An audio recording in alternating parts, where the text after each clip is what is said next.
tell you what. I tell you what. Have you ever had a day where, where you think, I'm just going to go back to bed? That's what I'm going to do. I am just going to go back to bed. Not today, but yesterday. Yesterday was a doozy of a day. You're listening to Men's Radio. I'm what's left of Russ Kane, and coming in from Cyprus, all the way across the sea, Saint Mandro. Hi, folks. Hello to you, Saint Mandro. Who's having far better weather. Let me tell you about my day yesterday. Barry J. Allen. Oh, good afternoon, Mr. Kane. Good afternoon, Flash. Yesterday, this was my day yesterday. So if you ever don't have a good day, because I always believe in just being honest, just being honest about the whole thing, because not putting on a whole show. Well, obviously we're putting on a show. Back on Monday. Well, thanks for the warning.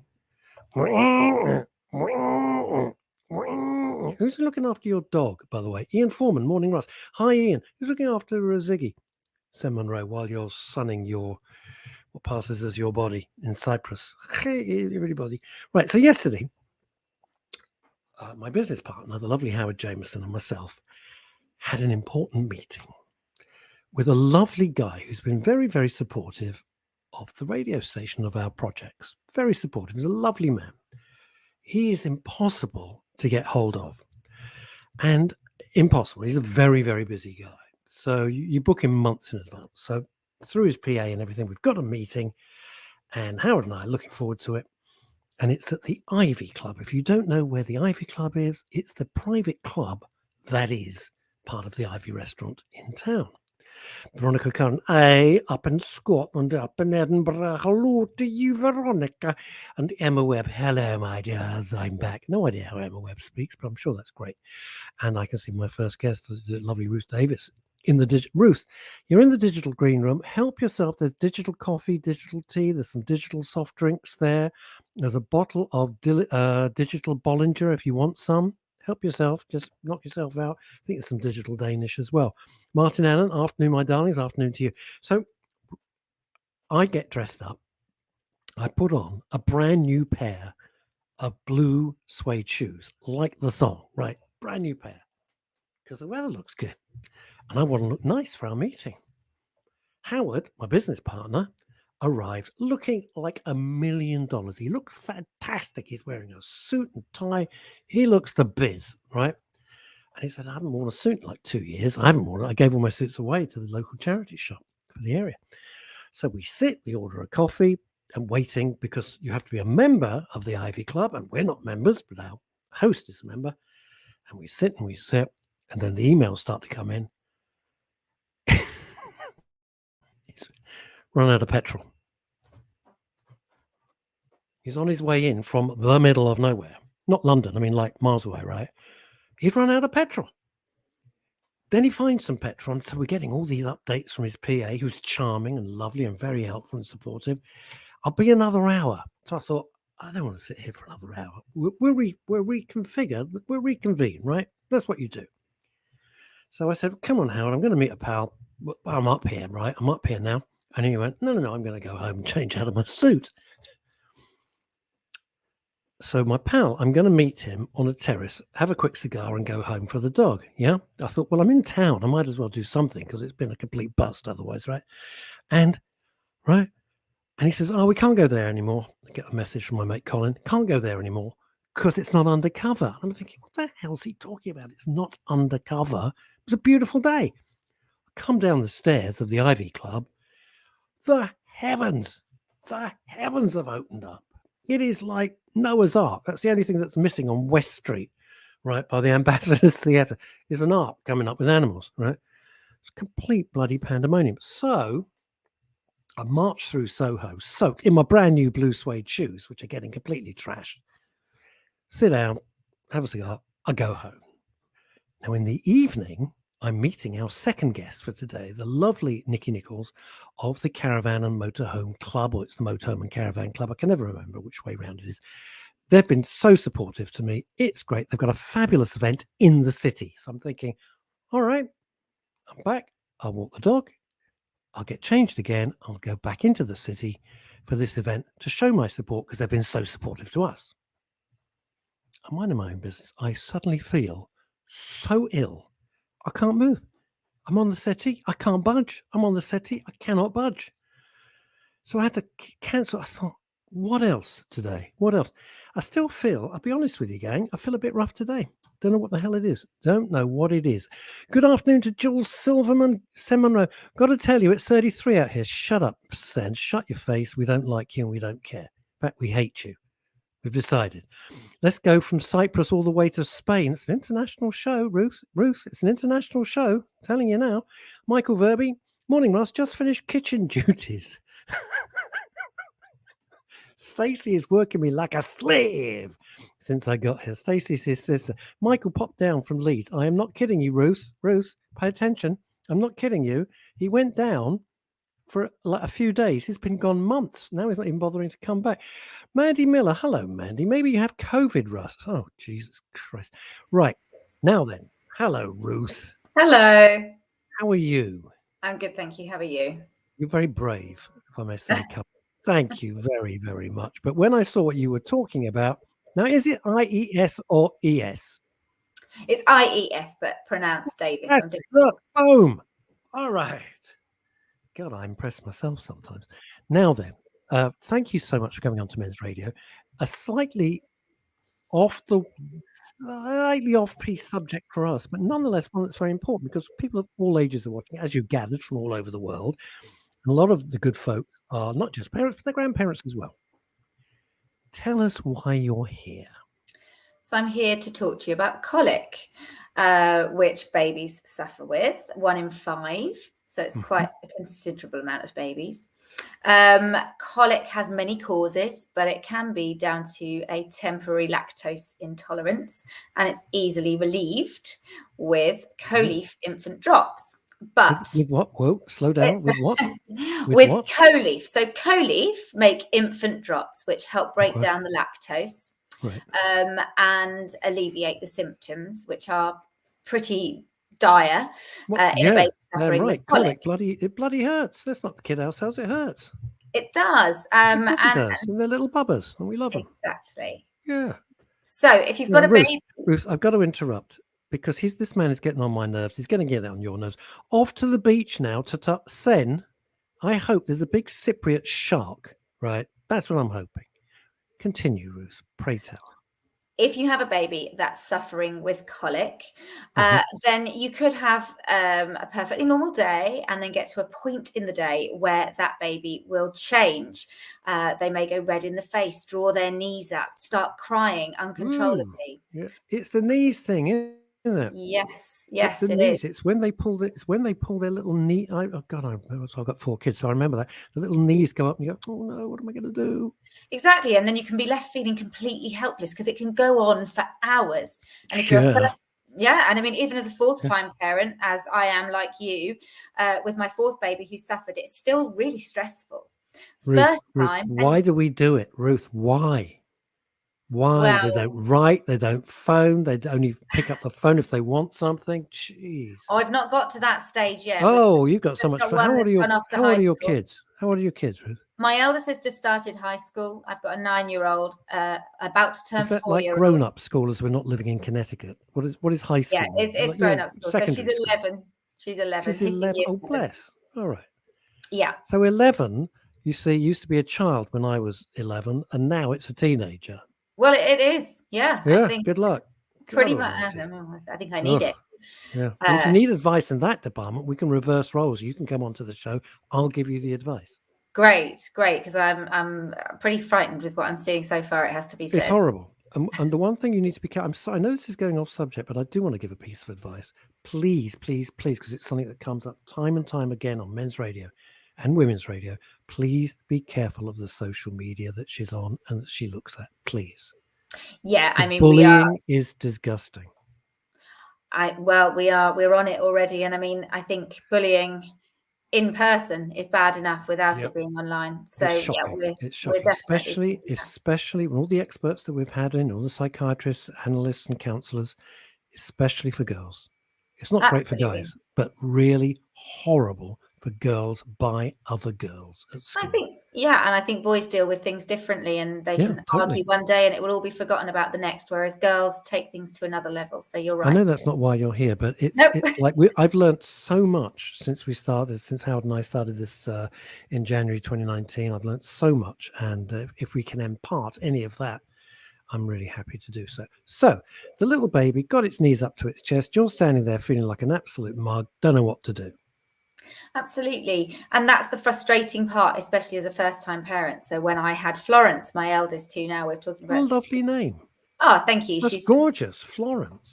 It's so funny how the really old names that completely went out of fashion are now suddenly right back in there. They are, absolutely. It's an adorable name. What's the other kids called?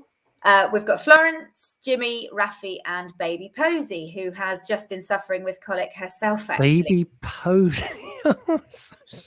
These are great names. I love them. Thank you. Love them. Very much. Okay. My opinion's of no interest at all, but they are adorable names. Thank you. Well, we think so baby Posy's got colic. What do we do? Well, she had colic, and it was stressful for me even as a fourth-time mum. But as a first-time mum, it was terrifying, and I was so worried about Florence. I thought she must be ill. However, looking at the pattern, if you keep a diary of what your children's activities are, you might notice that there is a pattern where just one point in the day, things will change. That was what was happening for me. Speaking to other parents and my GP, we discovered it was almost certainly colic, and on their advice, tried the Colic infant drops, which changed the world for us, and we got our happy, contented baby. How are we spelling? Because I'm going to put it up on screen. How are we spelling Colic? Colic is Colic, Colief, and their website is colief.co.uk, where you can find a wealth of information all about colic, from recognizing and identifying signs, which will tell you, yep, your baby is suffering. No, Colief. So it's Colief for Freddie. Foxtrot. Yeah. It's Foxtrot. Right. Okay. Carry on. So if you look on the colief.co.uk website, they will be able to help you identify the signs of colic. If you're worried that it might be or it might not be, that's a good place to look first of all, and then you can recognize those very important signs. If you decide that your baby has got colic or might have colic, it's then a good idea to try some of their tips and hints, which they also explain in great depth, as well as trying the Colief infant drops, which help to break down the lactose, and that's what alleviates the symptoms. I'll tell you what, Ruth, I don't think you've mentioned the words Colief infant drops quite enough. I think a few more mentions. Come on. For me, they really changed things with all my children. They've helped invaluably. And so I would always tell anybody that would be, there's absolutely no harm in giving a baby anything to begin with, even if you don't think they've got colic. So with my second son, who was born very close to my first, and it was still very much in the forefront of my mind, I automatically just gave him Colief drops before he even displayed any signs. And we had a much easier. So there's just to be really clear to all the listeners and viewers, there's no side effects, there's no it's a very, very gentle. It's a very, very gentle solution, and you mix it with their milk. So if you're breastfeeding like I have, then you just mix a tiny amount of breast milk with the drops, and you can give it on a teaspoon or in a syringe. And if you're bottle feeding, you just mix it in with your normal feed, and it's just as simple as that. And yes, no, absolutely no harm done. Now, back in the last century, Ruth Davis, when I was a child. It seems so weird, isn't it? Last century.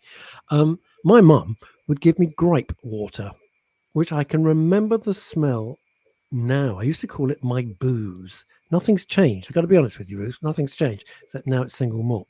So do they still make grape water? Have you heard of it? I have heard of it, but I've no idea if it's still made or not. I used to live on it. My go-to was always Colief, I have to say. And it really changed things up for you. I'm going to put it up again. It changed things up for you. It really, really helped. So it really helps. Yes. How can we calm young, say it's your first baby. Mm-hmm. How do we calm young mums? I'm going to say mums because it's going to, very old fashioned, but it's probably going to be the mum who's going to be dealing with it. Probably. Not necessarily, but probably.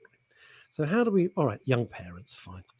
Let's get all James Bond about it. How do we calm young parents down? I think so useless. The important thing to remember is that when a baby cries, it will stop. It's very hard to imagine when you're in the throes of an episode of colic that this will ever end, but it will.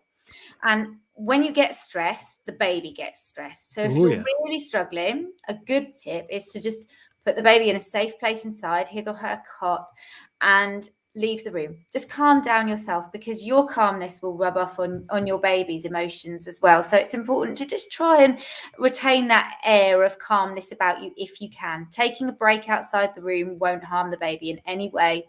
It will just give you a little moment to gather yourself together. And another important thing to remember, because my first kid, she was a nightmare baby, a nightmare. She's been brilliant ever since. But for the first 6 months, trust me, it was awful. And we were living in America, probably because she's American. Probably says it all. And you, as the pediatricians over there said to me, look, Russell, you can't die from screaming. You can't die from shouting. The worst that's going to happen to the baby is that she's going to get a sore throat. That's it. Nothing else is going to happen. And that's the truth of it. Yeah, I would agree. And one of the best pieces of advice I was given with my first was, no harm can come from just cuddling them and walking with them. They will go to sleep. They will stop crying. You've just got to be calm. Oh, you never met Lauren then? You never met my daughter? No, I had to get in the car and drive all around the...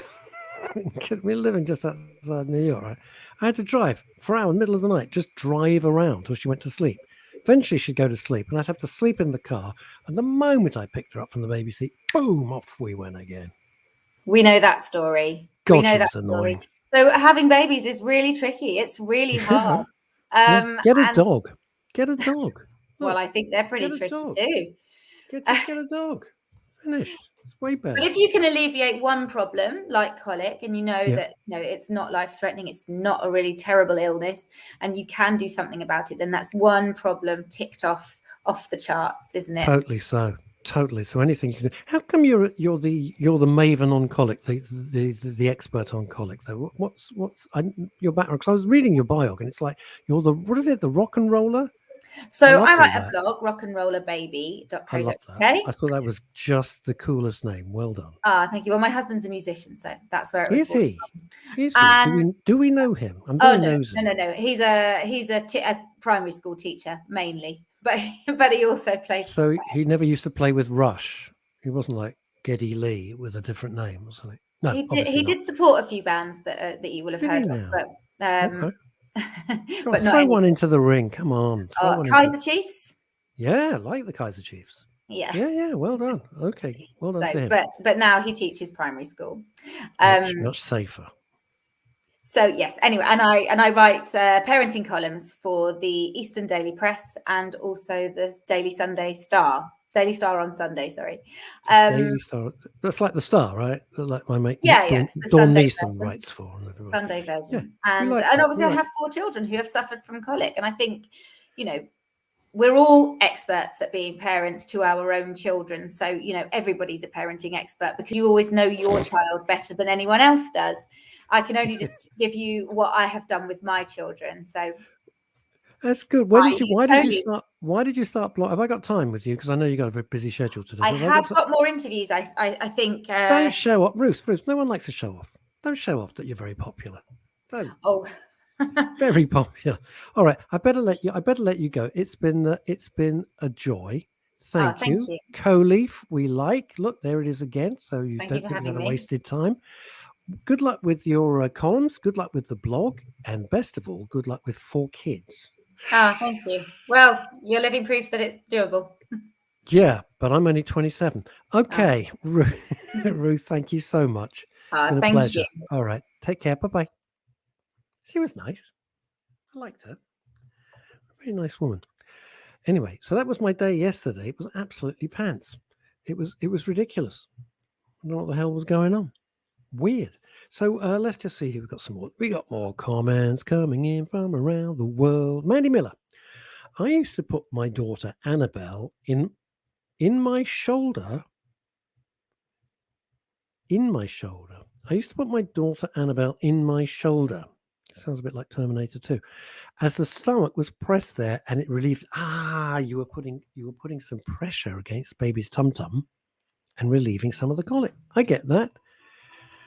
Ah, good. This will be my business partner. Let's just take the call. Hang on. Wait a minute. Hello, Howard. Hello, Russ. I am in the middle. By the way, Wonderful Avery. hang on. I am actually in the middle of a live broadcast on something called Men's Radio Station. Oh, let me go. Bye.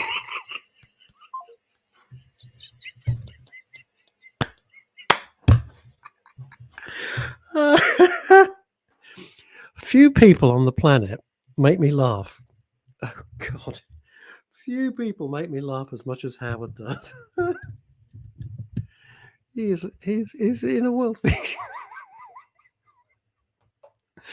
He is just unique. He is absolutely unique. He's such a lovely guy, though. He drives me insane as I drive him mad, but he just makes me laugh. Mandy Miller, yes. So we were getting back to colic. So it's a good thing for you, and also if you're a grandparent, right? Because I think our demographics skews a little bit older, right? Yeah. Sometimes your kids are going, I don't know what to do. I don't know what to do, Mum. I don't know what to do, Dad. And you can come in and sweep in like Mandy Miller. So she used to put her daughter Annabelle on her shoulder as the stomach was pressed, and it relieved the colic. Martin Allen, Sen Monroe sent off to what? I don't know what that means. I don't know what KP is. I have no idea what that is. I used to give gripe water. Yes, is it the same? Mandy Miller, absolutely. Gripe water. That's what I grew up on, was gripe water. Andrea Lucas, thank you, babe. Yep, Andy Lucas, how are you? And Mandy Miller makes another very, very good point. Because I was just saying to Ruth Davis, which was none of my business, but it kind of behooves us, really, doesn't it? If you do know a little bit of information that you can pass on. Mandy says you can get apps designed to protect kids from predators. Come with me if you want to live. Head for the chopper. A wrong predator. Can you? You can get an app designed to protect kids from predators. It's not the predator, Mandy. It's not the predators. I mean, they're just scum and disgusting. And there is no excuse. No excuse. They are filth. It's the bullying. That's the thing which really is causing the mental health problems amongst the kids. It's the bullying, but particularly for girls. It's a shocker. All this business about sisterhood and everything. I think girls are much crueler to other girls than boys are to boys. Boys will have a row. They might have a bit of a punch up, bit of a flare up, and then it's all forgotten.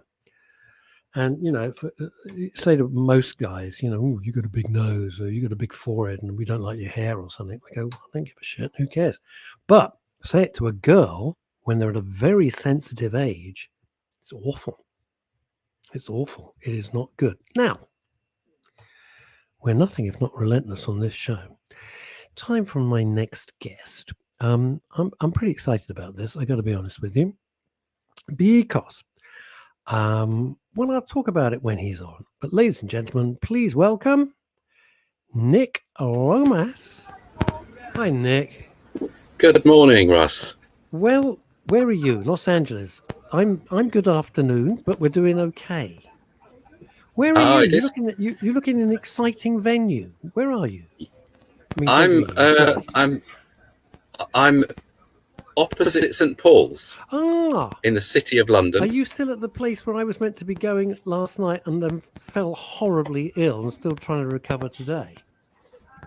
Oh dear, I didn't know about that. Yes, I am. I'm at One New Change. I was kindly invited by the wonderful Nikki Nicol, who I've known forever, the blonde goddess of all things caravans and motorhomes. And I was all ready to go. And I just came over. I felt awful and collapsed on the sofa for the rest of the day. There's no way I can make it. So I hope it all went very, very well. Before you get on to why you're here, tell us what you did last night, because it sounded excellent. Well, there was an event last night run by the Caravan and Motorhome Club and Bailey of Bristol, who are a caravan manufacturer, to bring caravanning to the city of London. So we thought it would be an interesting way to bring people back to the city and to understand that caravanning is a pastime you can do all year round and in all sorts of places. So right here in one new change opposite St Paul's, we have craned a caravan onto the rooftop sort of terrace there. And we have the most incredible views of the city in St Paul's. I'm sure Sir Christopher Wren's very impressed. I think Christopher Wren's going, why the hell didn't I think of this? St Paul's Absolutely. Cathedral is Yes. good, but if I'd have put a caravan on the top, it would have been perfect. That's right. So we had a whole host of people coming to see about leisure vehicles and spending time in the outdoors and following your passion with a caravan or motorhome. Now the thing, when I tell people that I tell people about my pal Nicky Nichols, and I tell them about the Caravan and Motorhome Club. I've been to your award ceremonies for Tow Car of the Year. When I tell people this who don't know what they're talking about, you'll get this, Nick. They roll their eyes and think there's three people in an anorak turning up, in a phone box. You've got millions of members. It's a huge organisation. Huge. That's right. We're the biggest members club in the UK. I know. Yeah, that's And right. people- We have people- over 1 million individuals. Precisely. And I love that, because people who don't know get so sniffy. I go, you have no idea what you're talking about. This is a fantastic organisation. They've got over 1 million members. And the other thing people don't get, I'm a huge fan of what you do, as you've probably gathered, Nick, and I have been for years. And now I'm a member. Oh, yes. Oh, yeah. Get your magazine and everything through. The other thing is you're very, very influential. I mean, the motor industry looks to you very, very much. I was stunned. I've been to your Tow Car of the Year awards twice in the days before COVID, when we all had a life, and all the manufacturers were there, and it was a very big deal to be voted Tow Car of the Year in the various categories, wasn't it? Well, yeah, and that's right, because obviously with 1 million members, lots of people need to buy cars to tow caravans, or it can even be for trailers for boats or horse boxes or whatever it is that you want to tow. So we have a competition to sort out the best vehicles for a given price or weight category to do that, and it's quite an important competition, because it's very difficult as a consumer to put the trailer behind the caravan, behind the car, and tow it before try before you buy, if you like. Yes. So we do all that hard work for people, so that they can know that if they choose that vehicle, it's going to do a good job. And also, if you're not in the market for a new vehicle, you can look at what happened 2, 3, 4, 5 years ago. So when you're buying a second-hand car, you can produce your shortlist based on the very, past very ones. good thought. You guys have been so kind to me. You probably don't know this. You're probably going to go now and yell at Nicky Nichols and go, "Why did you do that?" You lent me for about a week this thing. I didn't know what I was expecting, and it rolled up in my driveway. It was the size of the Brent Cross shopping centre with a wheel on each corner, and I took the twins, and my partner couldn't make it, and we just had a blast. It was a huge Fiat something or other. I mean, it was gigantic. I loved it. I loved sleeping in it, driving it. I had the fantastic time. And then several years later, about 2 years ago, you lent me a brand new Volkswagen California, which was a sensation. A sensation. Marvelous. And it's motorhomes or camper vans are a great way to explore the countryside and to pursue your passion. Now, and that's, Nick, I think, why have you obviously seen, we wanted to show you totally. that. Have you seen a huge uptick? Because I'm one individual and decided I cannot be faffed. I can't go to Los Angeles, wear a mask on my face for 11 and a half hours on a plane. I can't fill in all the paperwork. So do I fancy driving around Britain? Yes, I do. Do I want to go and get a motorhome? Yes, I do. But I must be one of loads of people who's thinking that. Have you seen a big change? Absolutely, Russell. You're one of many who's got the same thoughts. In fact, our membership boomed this last year. A record 65,000 new households joined the club. Gee. And our site Yes, and our site's occupancy is up 27% compared to last year. So yeah, it's really, really busy at the moment with people camping and caravanning and spending time in the outdoors. As you can imagine, staycations are incredibly popular. But also lots of people are buying vehicles with plans for the future. They're thinking about taking a road trip into Europe and things like that when the paperwork and all those other things get slightly more straightforward. I'm with that. But you know what it is? I think there's a psychological. There's a financial side and a psychological side, and this is something I've thought. But you're the DG of the Caravan and Motorhome Club, so I'd love to bounce this off you. One is with staycations, everybody's put and I understand they've got to catch up from the chaos of COVID. They've put the prices up through the roof. It's so expensive to go to a hotel in the UK, right? I think that's one thing.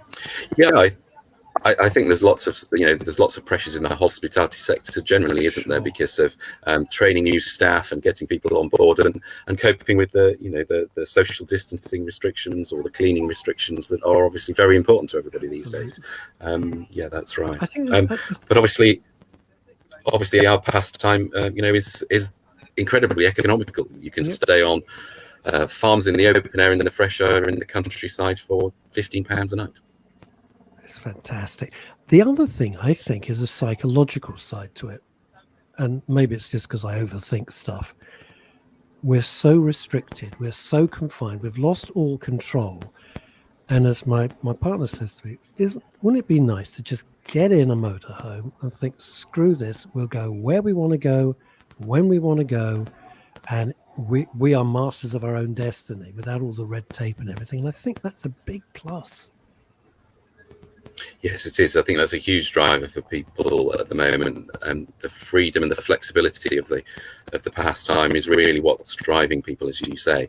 And also, it is those health benefits of feeling you're in control a little bit, because I think people haven't felt very in control, have they? And I think they want to take a little bit of control.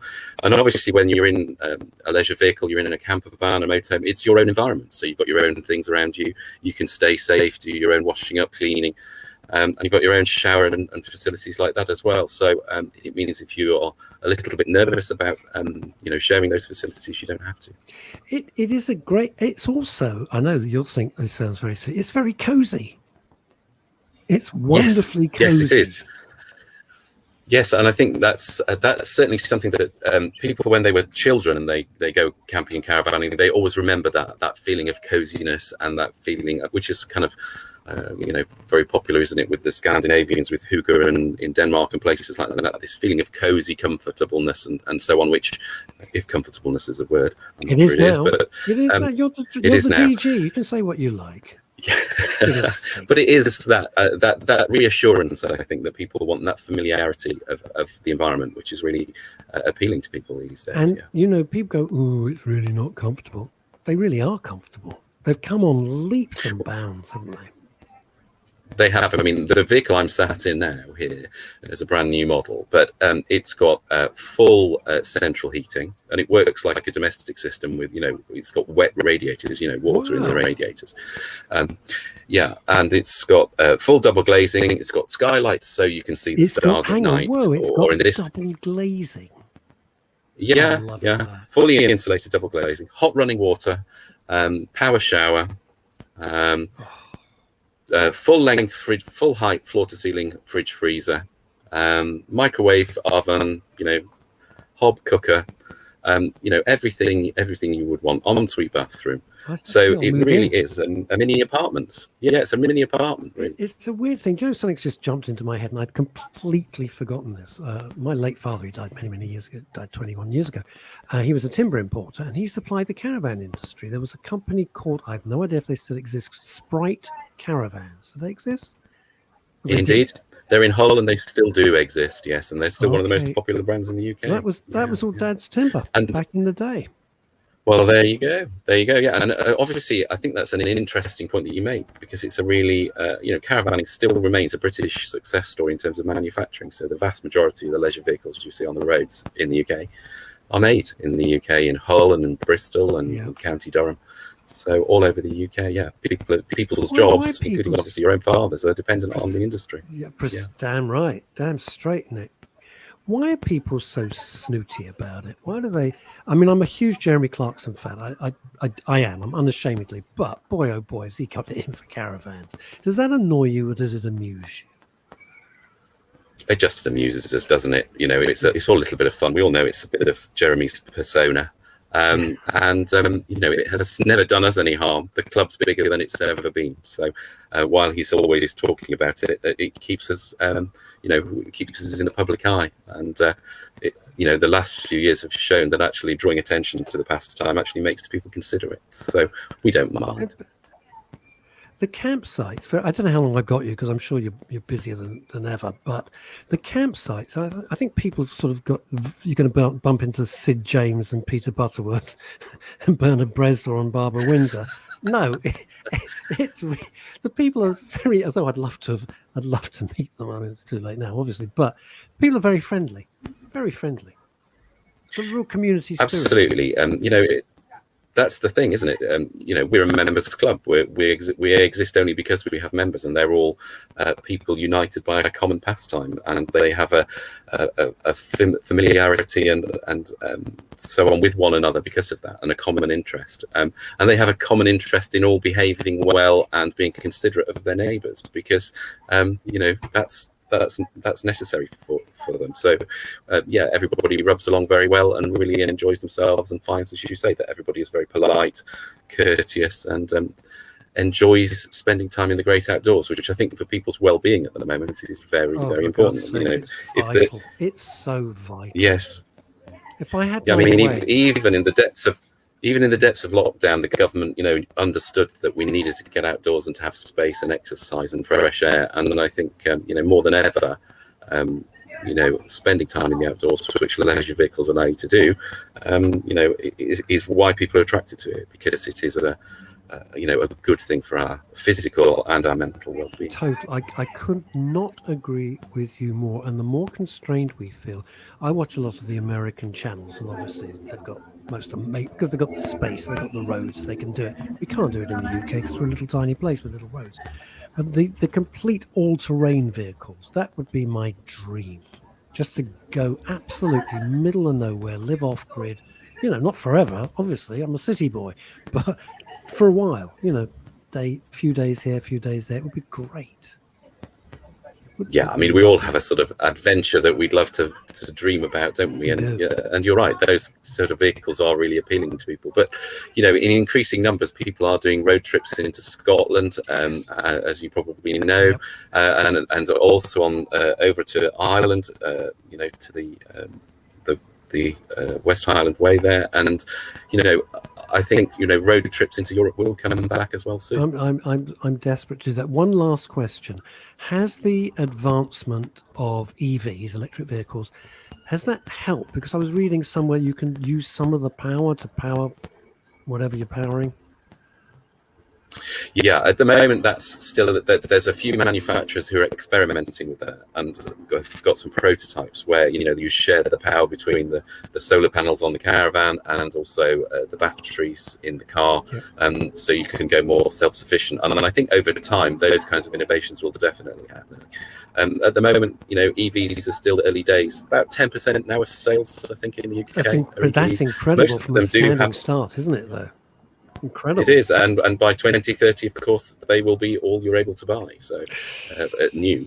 So yes, the world is changing, but I think it's a few years yet before we get those kinds of innovations where they're sharing power between the two units. But yeah, definitely now for tow vehicles, electric vehicles are showing that they are really effective. So I don't know if you've ever driven a vehicle, but they are electric vehicle, but you know, the smoothness, the acceleration, the steadiness, because the battery is very low in the vehicle, you know, makes them really excellent. They're by no means a milk float. They are very quick, very responsive vehicles. Great, I love it. That'll be my next choice. I mean, it's perfect for where I live in the middle of London, so that's the thing. Congratulations for all you do. Thank you for finding time to join us. I'm a huge fan. Love your magazine, Nikki Nichols. I shall pass on your regards to Nikki. Send her my very best. She is such a great ambassador for everything you do. Thank you, Nick. Really appreciate it. Pleasure to meet you. Absolute pleasure. Okay. Bye-bye. Very nice to talk, Russ. Thank Bye. you. Take care. What a lovely guy. What a nice guy. Telling you now. So there we are. That was now a lot of people. Let's just hide that. Right. A lot of people, of course, think, oh, caravans, motorhomes, they're great. They're great. I'm telling you, they're great. They're marvelous. I'm trying to find another setting. Can't find another setting. I'll keep this setting. That'll do. Right, let's go back to the comments. Let's go back to the comments. Oh, Paul Claridge. Halfway up a ladder in East Croydon, getting beaten up, presumably. When I left school in 1985, I joined a YTS. For those of you who don't know, it isn't Yves Saint Laurent. YTS was a youth training scheme. I joined a YTS scheme learning to repair caravan bodies. Blimey, O'Reilly, did you? Is there anything you haven't done? Let's go back up to Edinburgh. Veronica Cunn. I love the idea of an old VW camper, but the luxury is definitely in these new home on wheels. Right. The old VW camper costs a fortune because everybody wants one. They bought it. If you want something like that, I know this is quite a niche conversation, but it's to do it. I know you think it's got nothing to do with mental health. You're wrong. The freedom is fantastic. Being able to say sod off to everybody, get in your motorhome, bugger off somewhere, it's terrific. It's just great. It's just like driving a very, very comfortable car. It really is. They drive like a car. If you think, oh God, it's going to rattle and roll, I'm going to be shaking around, forget it. That's history. They're great. So the new VW, as I said, they lent me, Nick and his gang lent me a VW California. So clever. So blooming clever. Right? It's great. The only thing, I like my own loo. I like my own loo. Not so fussed about the shower. Want my own loo. Not keen on sharing loos. I was at boarding school from the age of 9 to 18, right? I've had a lifetime of sharing loos. Don't need to do that anymore. Certainly not at my age. So there we go. Mandy Miller's had to go. Bye. Great show. Thank you. No, oh God, Leslie Demise. What is it with you? What is it with you, Leslie Demise? Huh? Listen to this litany of trouble. Would love to be broadcasting with you. Well, if you're available Friday, you got a gig. We'd love to be broadcasting with you, but today began with a dental appointment to replace an old filling. It's a gag there, I'm not doing it, that fell out. Leslie, what were you doing that caused your filling to fall out? If you're listening on Deluxe Radio and you're not seeing the show, that was me raising my eyebrows in a rather suggestive manner. Anyway, her filling fell out, all done and dusted. Final words from my dentist. It's all right, because I can see what's coming up. Final word from my dentist. Here we go. Final word from my dentist. Be careful not to bite your lip while it's still numb. What has the genius done? What have I done? Bitten the inside of my lip. Now feeling very sorry for myself. You know what this is, don't you? This is a pathetic attempt to Russ. Would you come round and kiss it better? No, I'm busy. Got things to do today. Mostly try and feel better than I currently feel. God. Oh, God, I hope it's the Christ, it's not coming. Now, this is very good. Lloyd Beanie. The name's familiar. Can't quite place him. Lloyd Beanie. Are those who are obsessed by electric vehicles called...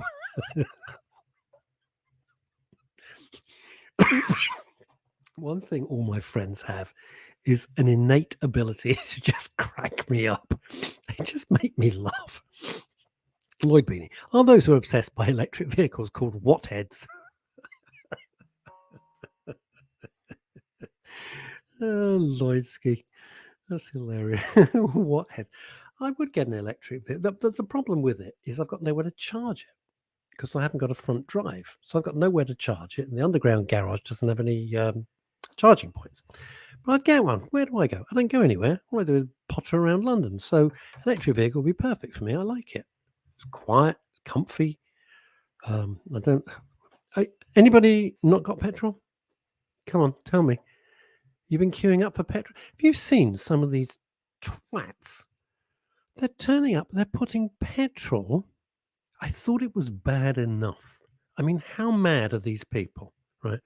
I thought it was mad enough that they were getting bottles of water, emptying the water and putting petrol in. What could possibly go wrong? Thank God it's not like it's inflammable or dangerous.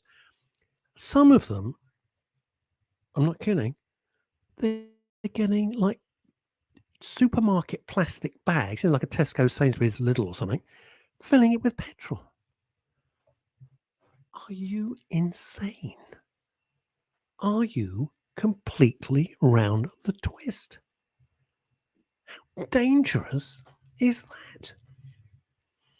Why is it the government didn't just come in and say, right, during this bullshit, there's a £30 limit. That's it, £30 a day. Finished. Boom. 30 quid. Can't have any more. It's nuts, isn't it? I got a question, because all of this drives us crazy, right? It drives us, the stress that it's putting on people. Lovely Demisa. Oh, God. Women. Lovely Demisa says, don't laugh as you're reading out my message. The dentist phoned me. He loves me, even if you don't. I'm welling up now. I'm welling up. Look, Lally, if you're not falling over and breaking your elbow in 27,000 pieces, or tripping over and banging up your leg, or biting your lip, no pun intended, you're a walking disaster. Anyway, if you can do the show on Friday, that would be lovely, because I love having you on the show, and you do make me laugh. Now, have you been suffering? I'm really curious. Let me know. You can come on the show if you like. I can send a link if you want to come on. Is the petrol complete cluster, you know what? What a pile of poo. Has it affected you? Has it affected you? Huh? Has it impacted on your work? I don't know. Maybe you're a delivery driver. Maybe you're a lorry driver. Maybe you're a taxi driver. I don't know. Minicab driver. Who the hell knows? You'd be anything. Are you a frontline? You need to get to a care home to look after people. Has it affected you? I would love to know. Why is it that people have this crazy mentality? You remember all the nonsense with toilet rolls? You could go into any shop and just get toilet rolls. You don't need 50,000 toilet rolls. I mean, you're just not going to use it. Well, you might, but it's hopefully you won't. I'm still smiling about my business partner phoning up in the middle of the show. Bless him. We're quite excited. We've got a new young lady has joined us from the United States, and she's over in London, and she's going to be helping us out with stuff. I've not yet met her, but she sounds very on the ball. So that's fun. She's only here for a few months while she's studying. So it's a scheme. It's a good scheme. I don't know. It's probably a reciprocal thing for your kids as well. Oh, God, look at this. Oh, she's back. Lippy is back. Wish I could join you Friday, but my friend. Oh, you got a friend suddenly? Suddenly you got a friend? My friend is coming up from Brighton, so I can't. Fine. Okay. See how it is. Let's see how it is. Veronica Curran up in Edinburgh. The world's gone nuts. I got petrol at the supermarket, same as always. End of the month, top up. Only one pump closed. I'm near a huge Tesco, which is the size of Somerset with a roof on top, right? They knocked down the old garage, which was fine, built a new garage, which is gigantic. You could land a jumbo jet on it. Two things. One, it's closed. It's got all tape. It's got Horatio Kane, NCIS Miami tape all over it, so you can't drive in it. And the other thing is they didn't put any electric charging points in, which I thought was bonkers. I thought that was very, very remiss. Perfect opportunity. They only opened it like a couple of months ago. If that, about 2 months ago, they opened this brand spanking new, state of the art. No car wash, which I think is a shame. And also no electric charging points. Weird, huh? In a huge Tesco. So has it affected you? I was very, very lucky. By pure chance, absolutely no brains on my part, you won't be surprised. I happened to have, my car was full of petrol. So I just thought, right, I can stay in the garage and I don't need to use it. It stays there. Paul Claridge. Oh, God, it's the Leslie Demisa show suddenly. I love you, Leslie. Hope your teeth are okay. Leslie, yeah, I can see you and Paul getting on. I can see you moving from Stanmore to East Croydon. Be nice. You could help Paul give out the newspapers as he's getting beaten up. Or he won't get complaints when he's resuscitating someone who's just dropped in front of him. He won't get complaints from his employees. Unbelievable. You think I'm making it up, right? They told him off. They told him off. He saved a woman's life. He's the nicest man on the planet, Paul Claridge. We have lovely, lovely listeners and viewers. You're all fantastic. He saved a woman's life. So I'm going, wow, that's fantastic. Bravo. And he gets a bollocking from his employers. We don't want any more excuses. Quote, we don't want any more excuses from you. So what? They would have been happy if you just let her lie literally on the pavement and die. What the hell's all that about? Seriously, it's completely mad. I got to be honest. No, before I get into that, I do want to say condolences from everybody here at Men's Radio and at Women's Radio to the very lovely and very special Denise Welsh. Denise Welsh, who's been on the show 3 or 4 times, and she's a great advocate for mental health, and she's a terrific woman. She's been very open and honest about all her issues, her drinking, weight, and her depression. And she's a terrific, what you see is what you get. I'd never met her before, and I happened to, I was at a party in Los Angeles. Oh, yes. And she happened to be at the table. I'd never met her before, and our paths never crossed, and we just hit it off, and she's charming. And she had a wonderful father called Vin Welsh, and everybody in the industry knew Vin, larger-than-life character, hilarious, great fun, convivial, saucy, terrible flirt, but everybody loved it. And last night he died. And Denise Welsh is absolutely devastated. They were incredibly close. And Vin would come to all the events, and I met him many, many times, wearing outrageous suits. He was also incredibly golden-hearted for charity. Amazing. A lovely, lovely man. You know when somebody just brightens up a room just by being there. And he got ill. And last night he died. I have to say, I was really, I'm sure Denise won't mind me saying this. I was shocked at his deterioration. I was shocked. It was so rapid. It scares the hell out of me, to be honest with you. Absolutely scares the hell out of me. Because, he was a party animal, dancing and mucking about. And suddenly he became this very frail old man. And it seemed to be almost overnight. And that's my idea of hell. It truly is. So to Denise Welsh, we send our love. She's a great woman. She's going to take it badly. Back to the lip. Leslie the Lip Demesa. Apparently our local Costco is getting a petrol station, but you have to buy 72,000 gallons at a time. Let's try it again. Take 2, love, still rolling. Apparently our local Costco is getting a petrol station. No idea when. The parking at Costco is bad enough. I know, tell me about it. I used to go there. Can you imagine what the place will be like when they start selling petrol? You'll have to buy in bulk. Obviously you're going to have to buy in bulk. You will have to just buy, you can't buy a few gallons or litres. No, you have to buy the entire tanker. They draw the tanker and you go, I'll have that. Which would be good in your Mini. Should last you a while. It's, yeah. Costco. I remember the last time I was in Costco, you know what I used to have to do? Because I got no willpower. I got the willpower of a gnat, right? I used to go to Costco and go, right, I need toilet rolls and Diet Coke. I'd come back with a television, jumpers, jeans, every piece of shit I didn't need, right? But I bought, it was a fortune.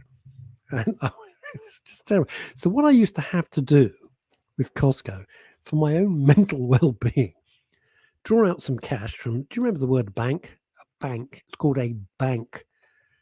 They've gone now. Thing of history, along with horse and carriage, hansom cabs, and all the rest of it, and fax machines. I'd go to the bank and get out a set amount of cash. That was it. And I knew I couldn't buy the new jeans. Oh, I quite fancy that sweater. Oh, look at that television. That does the. Oh, it is marvelous. So I'd be really well controlled, which I think is very important. I remember I'm in the queue at the checkout, right? I'm at the checkout, and if you've been to Costco, you know it's full of people who've got small retail shops and idiots like me who got a Costco card. And there's people behind me, and the trolleys are gigantic. They're not like Tesco's, or Sainsbury's supermarket trolleys. They are huge trolleys. You could move a Ford Escort on them because people are buying in great bulk for their little corner shops. Of course they are. And it's a big queue. It was always a big queue, right? And I look behind me, and there's a family, mum and dad, and they've dragged along the kids because they probably couldn't get babysitters, and they obviously had a corner shop. What do they have? And they're pushing. This is completely true.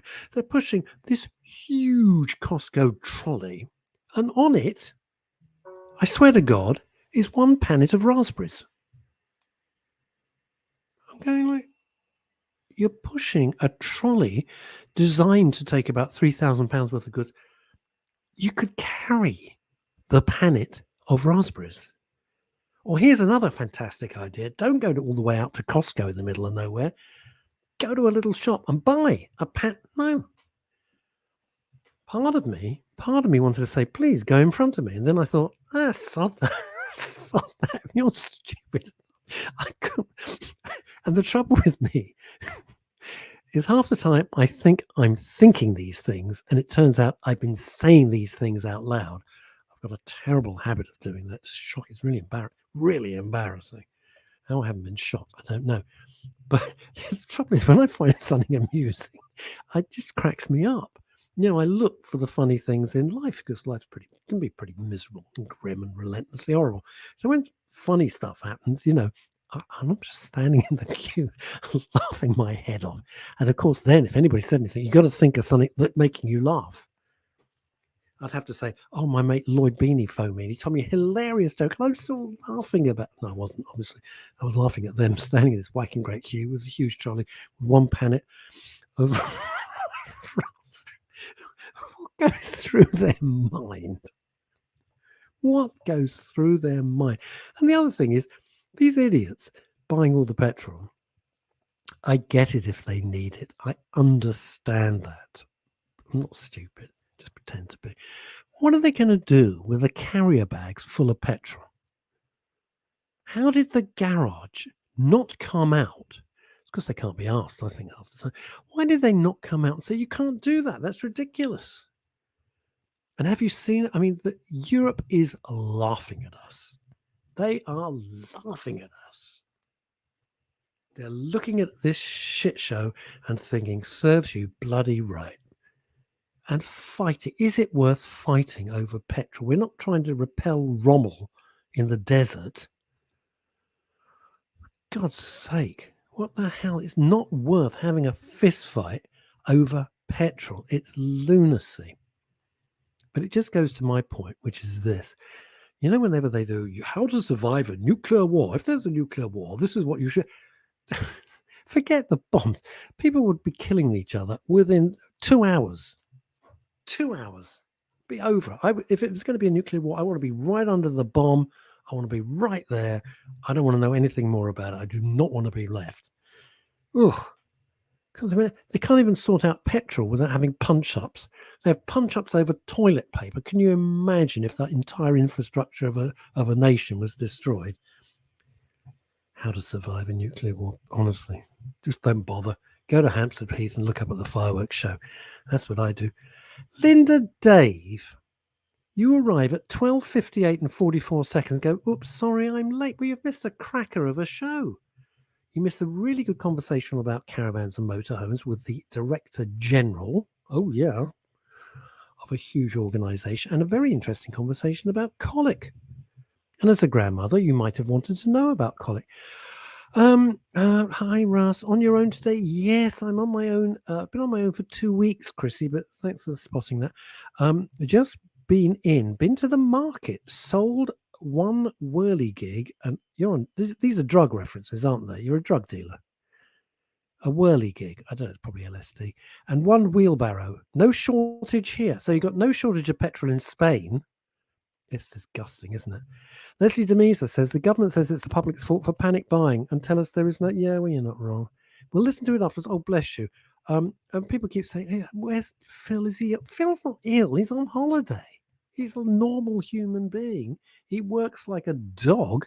Speaking of which, I got to pick my dog up straight after the show at the groomers. I'll send some pictures later. You can see she'll look lovely. She'll look gorgeous. So Phil's on holiday, on a touring holiday in his car. Well, actually, not his car. He's borrowed a car. A Jag. I've had a blast. I hope you had too. Thank you so much for joining me. Your company means absolutely everything to me. I will be back on Friday with 3 hours of fun and frolics. That could have gone horribly wrong. Until then, try and stay safe. Don't get into petrol queue. It's just not worth it. Stay home, watch the telly, or listen to Men's Radio Station. Bye.